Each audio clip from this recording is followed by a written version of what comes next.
On the news tonight, President Bola Tinubu departs Abuja tomorrow to participate in the 2025 edition of Abu Dhabi Sustainability Week. Nigerians called upon to unite in spite of nations' diversity. United States of America repatriates the sum of $52.88 million traced to former Petroleum Minister Desiani Madueke. And abroad, U.S. House of Representatives votes to sanction International Criminal Court. Good evening and thank you so much for joining us on Delta TV News at 8. I am Blessing Usiagwada. President Bola Ahmed Tinubu will depart Abuja tomorrow, January 11, to participate in the 2025 edition of Abu Dhabi Sustainability Week, ADSW 2025. Sheikh Mohammed bin Zayed Al Nahyan, President of the United Arab Emirates, invited President Tinubu to attend the summit, which will take place in the Emirates from January 12 to 18. The summit will bring together global leaders to accelerate sustainable development and advance socio-economic progress. The event, the Nexus of Next, Supercharging Sustainable Progress, will enable policymakers, business and civil society leaders to explore pathways to fast-track the transformation to a sustainable economy and evolve a new era of prosperity for all. ADSW, a testament to the power of collaboration, has been held annually for over 15 years. It provides a global platform to foster multi-stakeholder cooperation in addressing global challenges and accelerating growth. It has vetted high-value agreements and strategic partnerships between government, industry leaders and clean energy pioneers worldwide, driving impactful alliances and advancing the sustainability agenda worldwide. At the event, President Tinubu will stress his administration's reforms, including those related to energy sufficiency, transportation, public health, and economic development. In a decisive move to tackle the ongoing banditry in Nigeria, President Tinubu has issued a prompt presidential order to escalate military operations against bandit camps. This order marks a significant development in the government effort to enhance national security and combat rising violence that has plagued various regions. The directive comes amidst increasing concerns about safety and stability in the country, urging immediate action against these criminal elements. Nigerians have been called upon to unite in spite of the nation's diversity in order to conquer insecurity. The state governor, the Right Honorable Sheriff Oborevwori, made the call during this year's Jumat service held to mark the 2025 Armed Forces Remembrance Day, held at the Central Mosque, Cable Point, Asaba. Sams Okwojite reports.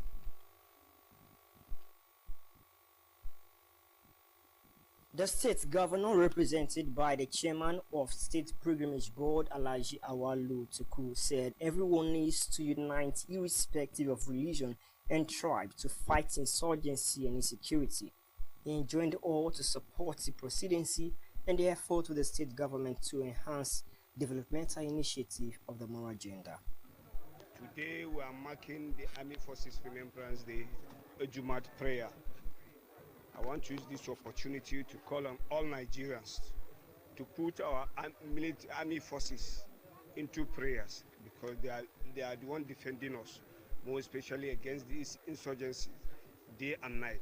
We should put them in our daily prayers, so that may God Almighty to continue to give them victory in all their battles. And I want to use this opportunity to call on all Nigerians to support His Excellency. The investors are coming from foreign and local here. When you look at Asaba construction all over the place, people are trooping into Asaba. It is because of peace. In his message, the chief imam of the 63 Brigade Mosque, Captain Issa Ahmed, highlighted the importance of being faithful to God while still alive. For his part, the chief of staff of the 63 Brigade, Colonel Matthew Olasheni, lauded the bravery of members of the Nigerian Armed Forces while soliciting support for the military to expose and eliminate terrorists. Sams Okwojite reporting. The state governor, the Right Honorable Sheriff Oborevwori, has decorated 7 newly promoted police officers in Government House, Asaba. Ejime Udueme reports.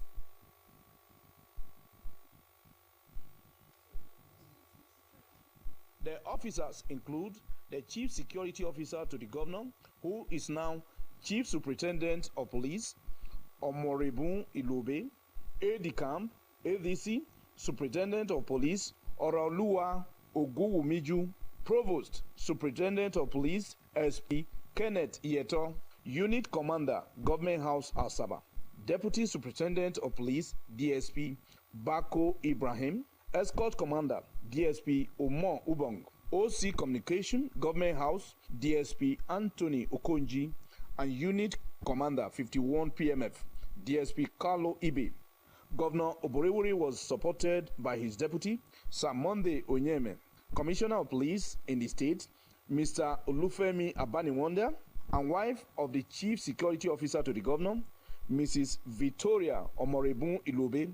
In his remarks, CP Abaniwonda thanked President Bola Tinubu and the Inspector General of Police, IGP Mr. Sunday Egbetokun, for approving the elevation of the 7 officers. He said that in any organization, the reward for hard work was usually elevation to the next level, adding that the officers have been found worthy to be so promoted to their next ranks. Mr. Abaniwonda said the police in the state recorded low insecurity during the Christmas and New Year celebrations due to strong collaboration with communities and critical stakeholders as well as other security agencies. Security and crime was brought down to the barest minimum, and they gave us a percentage. And we're placing measures to ensure that its directive is complied with. And we're assuring deltas that we're strategizing. We're reviewing the policies we have put in place to ensure that when we have lapses, we're able to block them and bring what I call absolute peace to Delta. On the rising incidents of kidnapping in Ogwashuku and environ, the Commissioner of Police said the command has deployed more tactical teams to the area. While congratulating the newly promoted officers, Mr. Abaniwonda enjoined them to rededicate themselves to the service of their fatherland so that at the next round of promotions, they would also be found worthy. He thanked Governor Sheriff Oborevwori for being a pillar of support to all the security agencies in the state, assuring that the police will continue to work hard in ensuring that security remains an integral part of the governor's more agenda. Responding on behalf of the newly promoted officers, DSP Omaribun Ilobe gave thanks to God on their elevation, assuring that the promotion will spur them to rededicate themselves to the service of the state and the country at large. It's a new year, new us. We promise to give our best, and we charge everyone who has been promoted here today to also give their best to ensure that the security of not just the government but the state is a safe place. And we promise that we will do our best to ensure that the state is safe. Ejime Udueme reporting.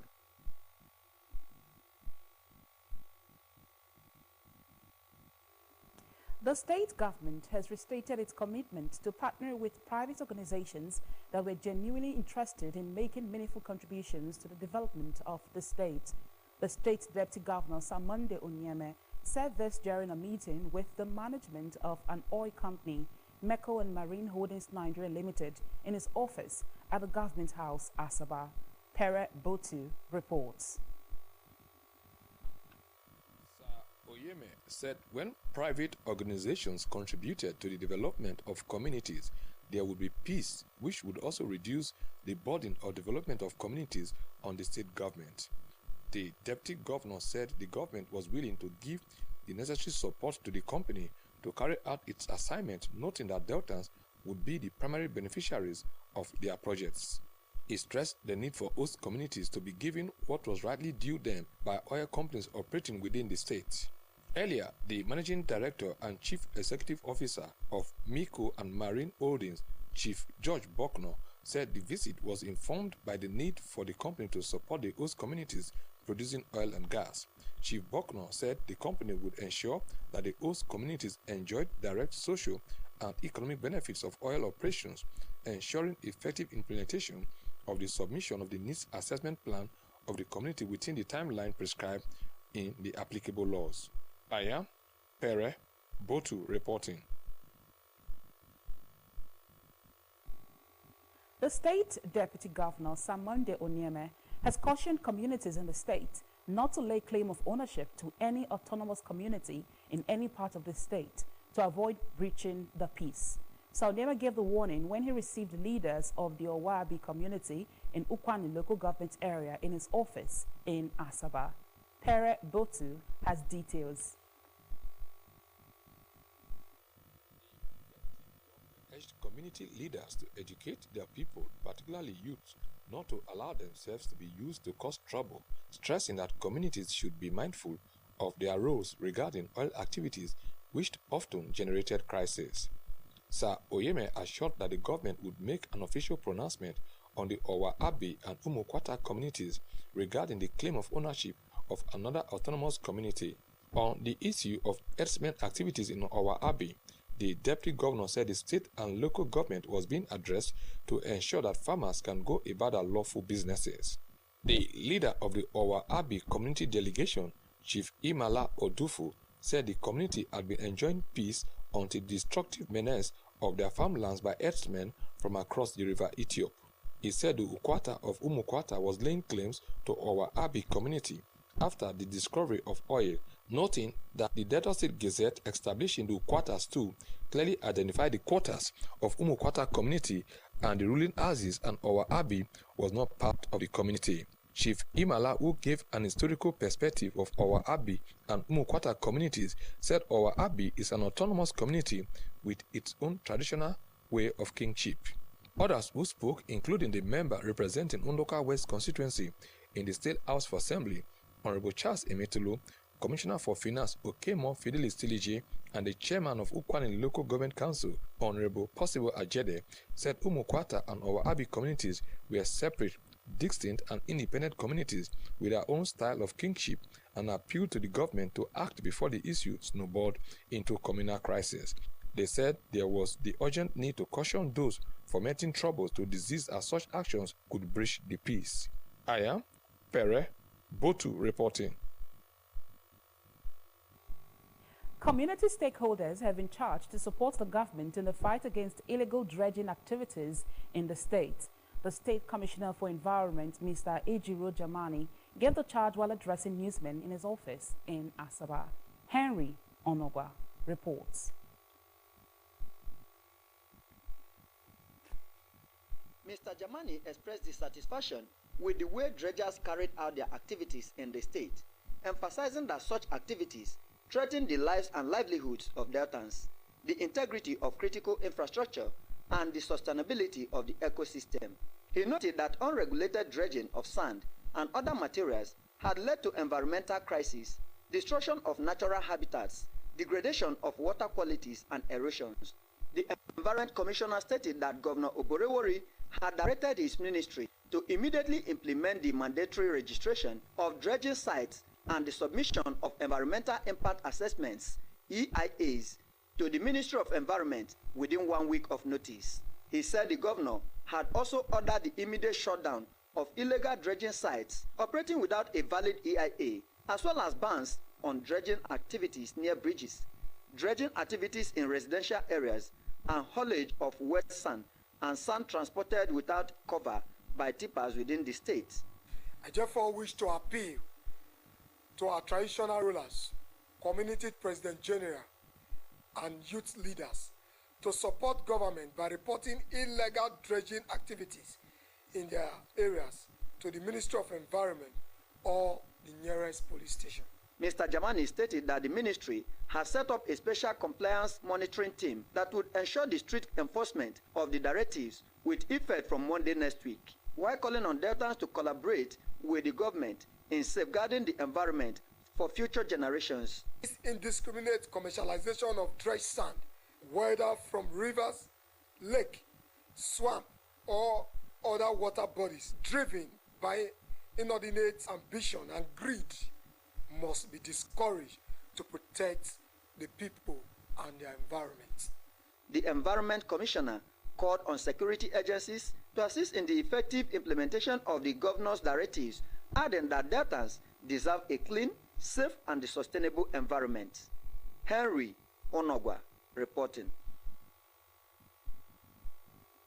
The Association of Retired Head of Service and Permanent Secretaries has paid the medical bills of some indigent patients at the Asaba Specialist Hospital, Asaba, as part of activities lined up for their end-of-year party. Sam Sokojite reports. The chairman of the association and retired head of service, Sir Paul Evarere, said it was an annual custom to give back to the society by way of charity, emphasizing that this year's event aimed at giving assistance to indigent patients who will be unable to settle their medical bills. Our association celebrates the end of every business year, during which we line up a number of activities, one of which is giving out to our society. In remarks, the Chief Medical Director of the Asaba Specialist Hospital, Dr. Peace Igosere, commended members of the association for their ever-burning desire to uplift humanity despite being retired civil servants, coupled with the harsh economy, stressing that their gesture was worthy of emulation. The association visited some of the hospital's ward and offset the medical bills of Mr. Timothy Philip, Mrs. Ogechi Oji, and Mrs. Rejoice Awile, who appreciated the unexpected kind gesture from the association. The end-of-year activities of the association will be rounded up on Sunday with a Thanksgiving service at St. Mary Vianney Catholic Church, Asaba. Sams Okojite reporting.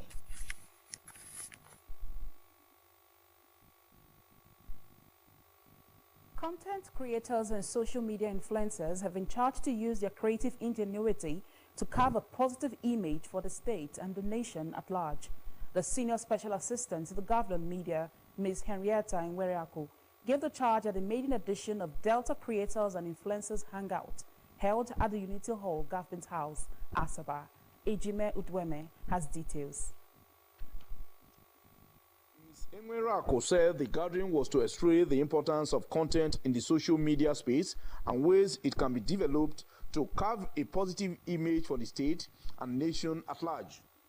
She thanked Governor Borewore for giving priority to the program aimed at helping youth to excel in the creative industry, even as she assured that her office will give youths opportunity to get to the pinnacle of their careers in content creation. However, every challenge brings an opportunity to innovate, and I'm confident that this hangout will inspire collaboration.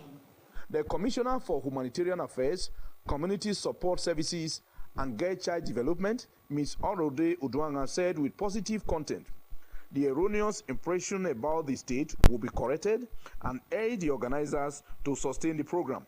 But what you've done here today is you are rebranding the image of Delta State. Take up the mantra of Delta State and put it out there for the world to see us in a positive light. Dr. Ella Ezadilieje and Mr. Onye Ubanatu, who are social media influencers, noted that there was need for content creators to be truthful, creative, consistent, and visionary.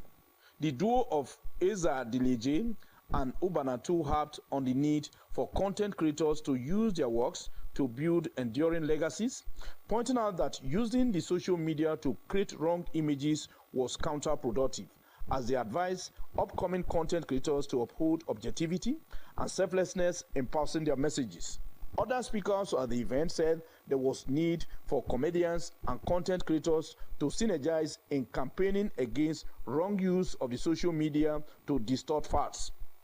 They opined that the time was ripe for participants to do skits and comedies that will promote the image of the state, stressing that Delta remained one of the best in creativity, education, sports, entertainment, and tourism.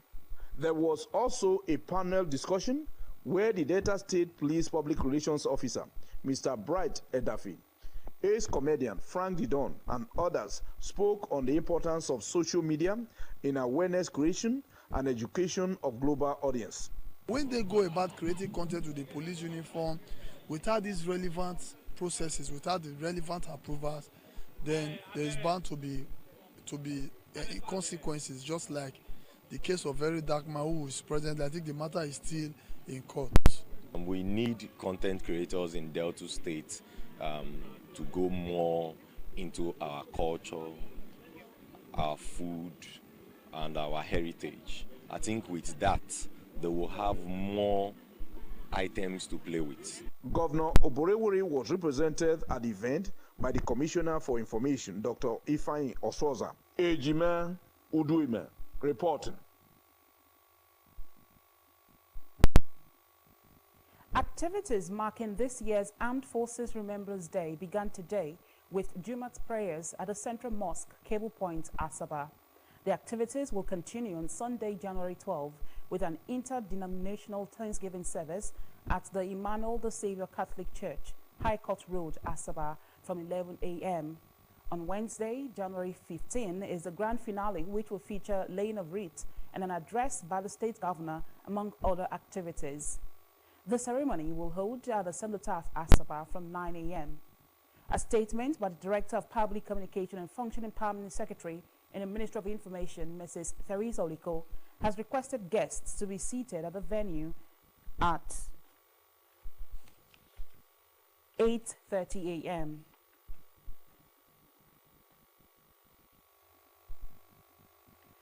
The Court of Appeal in Abuja has ordered a fresh hearing in the legal battle over the disputed Kano Emirate involving Alhaji Ado Bayero and Alhaji Muhammad Sanusi.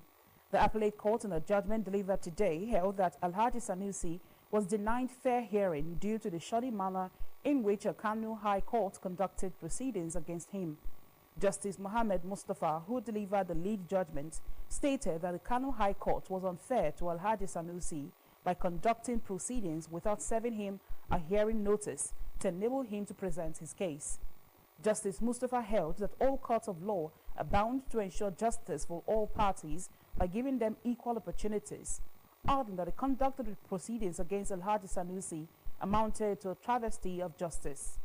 The Court of Appeal therefore ordered that the case be remitted to the Chief Judge of the Kano State High Court to be reassigned to another judge for expeditious determination.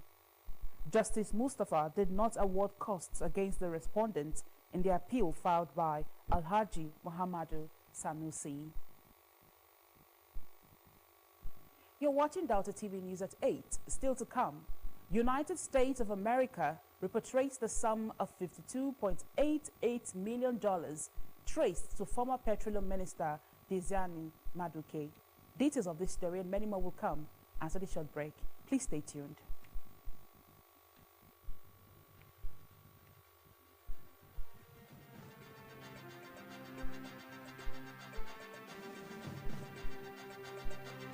Upgrading your TV doesn't mean buying a new one. Unbelievable, right? But with the new Airtel Smart Router, you can now watch YouTube on any TV and also get unlimited data for 30 days to stream thrilling Nollywood movies, catch up on football highlights, and keep your kids engaged with edutainment all on YouTube. With the Airtel Smart Router, everyone gets what they love. Get the Smart Router plus unlimited data for 25,000 Naira. Visit the nearest Airtel shop to get yours. Airtel, a reason to imagine. How far, Niger? Welcome to the Glow Cafe app. Come in.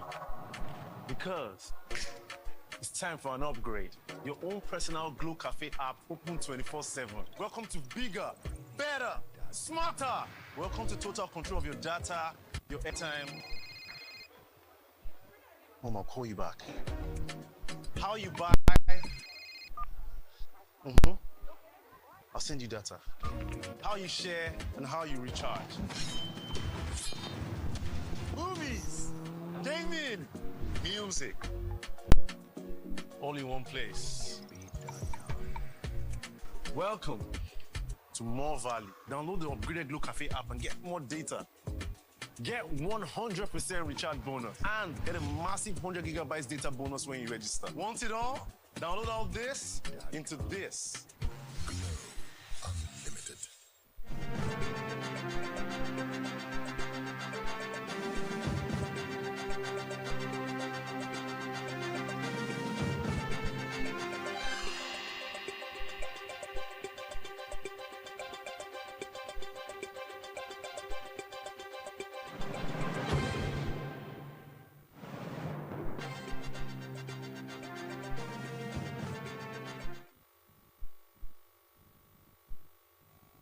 Welcome back to Delta TV News at 8.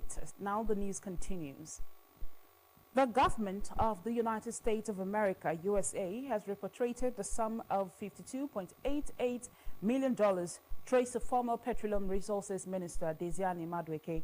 The U.S. ambassador to Nigeria, Mr. Richard Mills Jr., led a delegation that executed the asset return agreement at the Federal Ministry of Justice headquarters in Abuja today.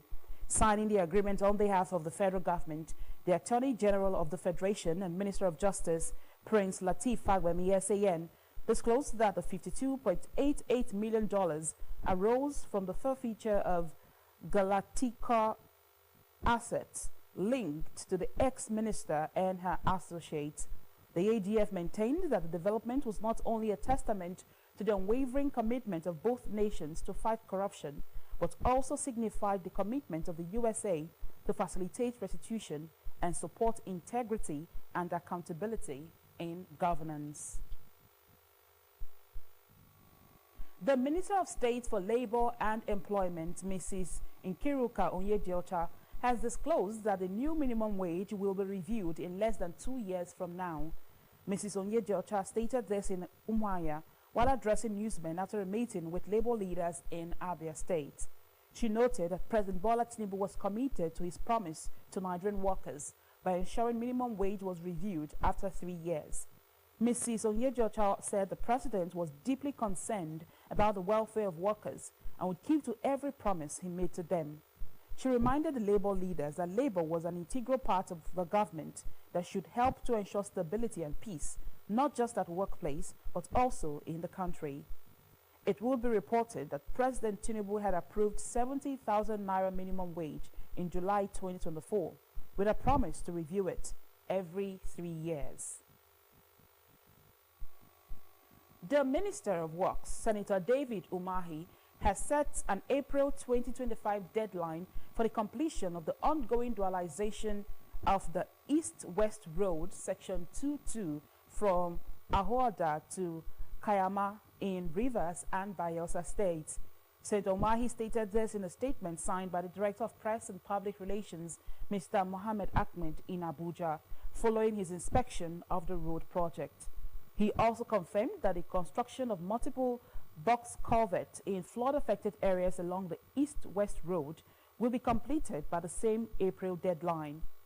While expressing satisfaction with the quality of work done on Section 22 by Messrs. Cetraco Nigeria Limited, Senator Umahi directed the company to accelerate the progress by deploying additional resources to the project.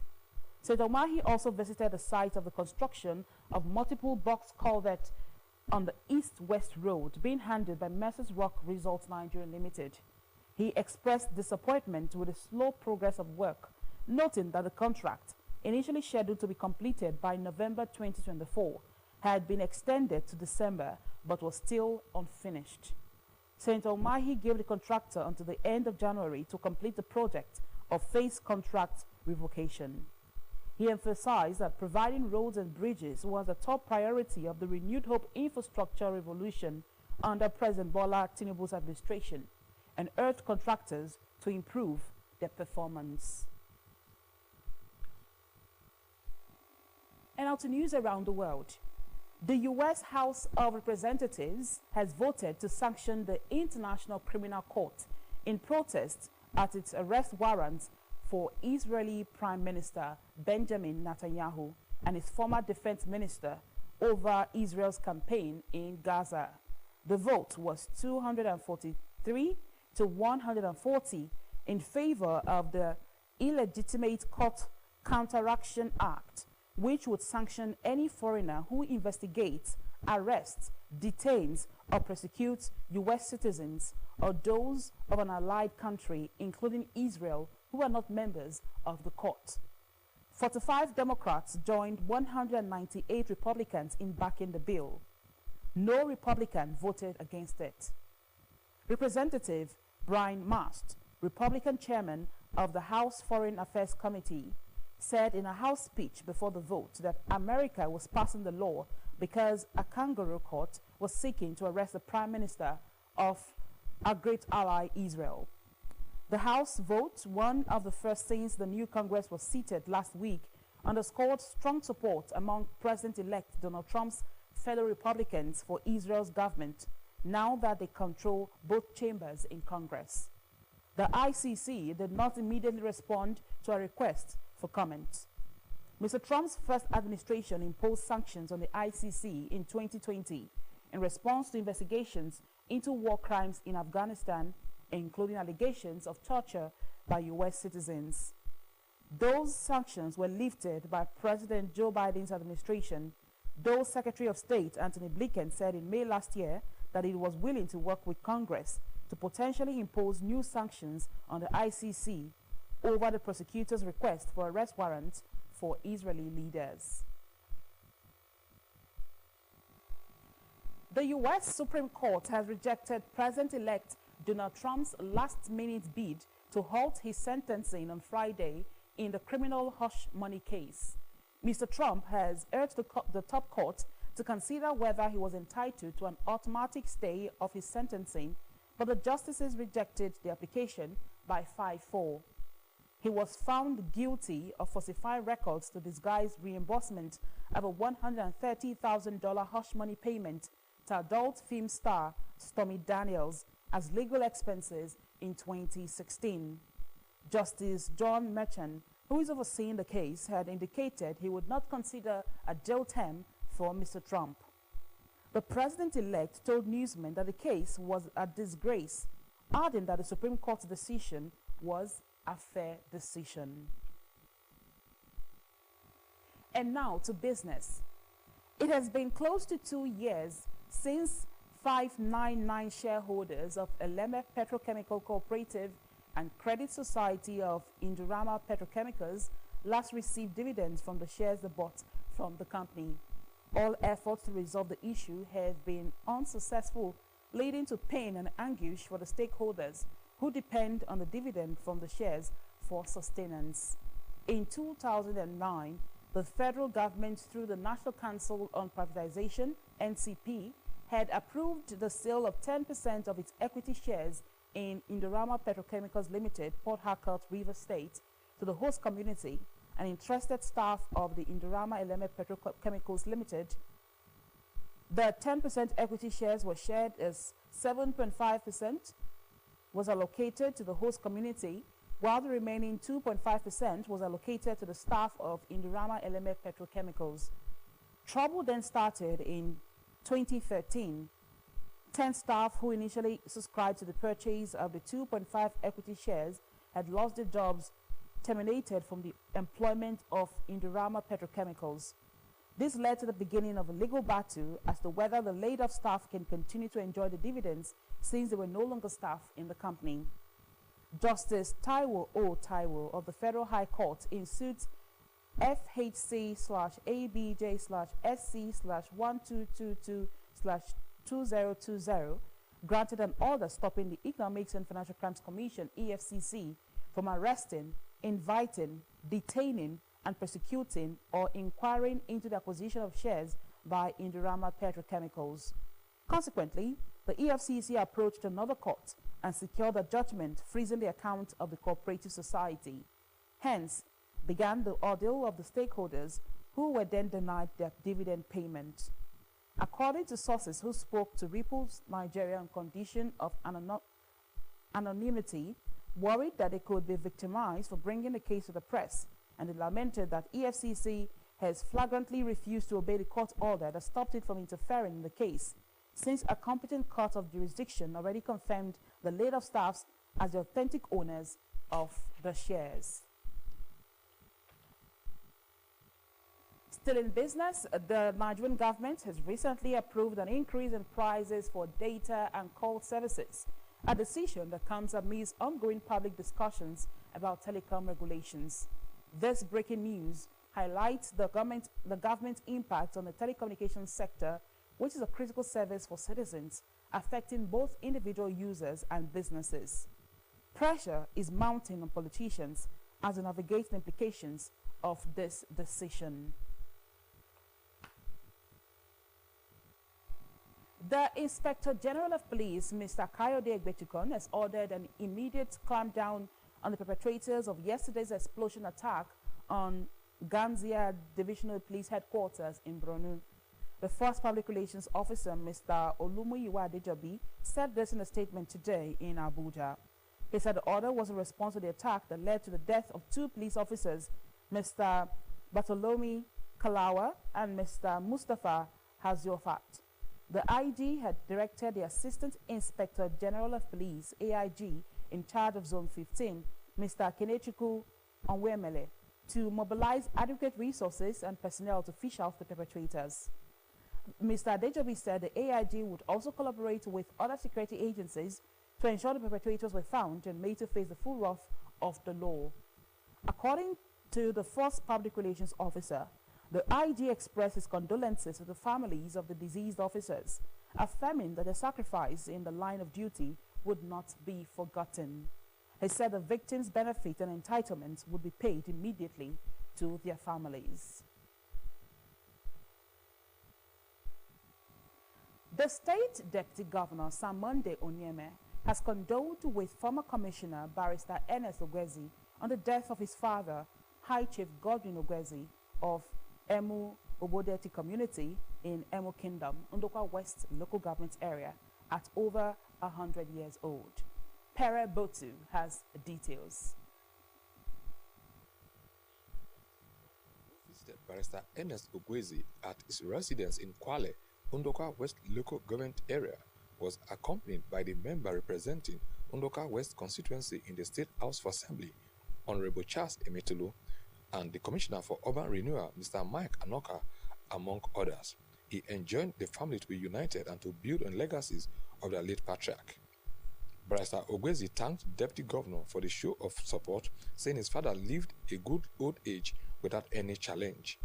The Deputy Governor was also at Umusadege community in Kwale to condole with the Oyenike family on the demise of their father, Chief Lucky Osai Oyenike.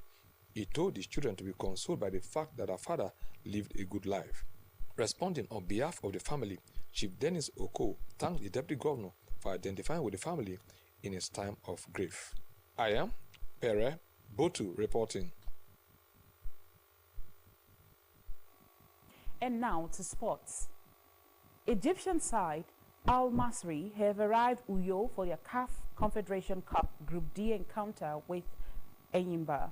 The Al Masry contingent, which consists of players and officials, landed at the Victor Attar International Airport, Uyo, yesterday. The North African side will lock horns with Enyimba at the Godswill Akpabio International Stadium, Uyo, on Sunday. Al Masry defeated Enyimba 2-0 on match day 1. They currently occupy second position in the group with 5 points, while Enyimba are at the bottom of the group with 4 points from 4 games.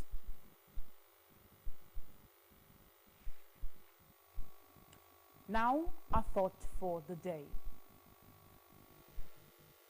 He who runs looking back will always stumble.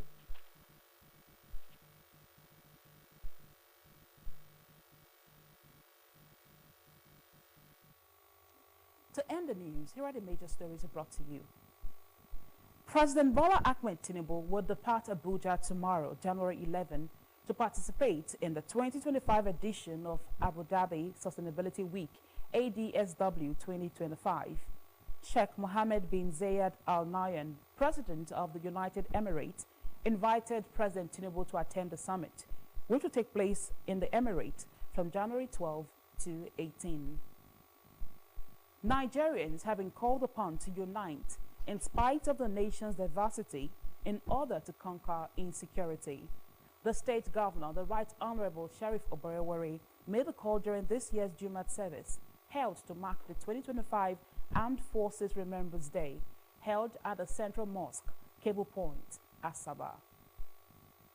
The government of the United States of America, USA, has repatriated the sum of $52.88 million traced to former Petroleum Resources Minister Diezani Madueke.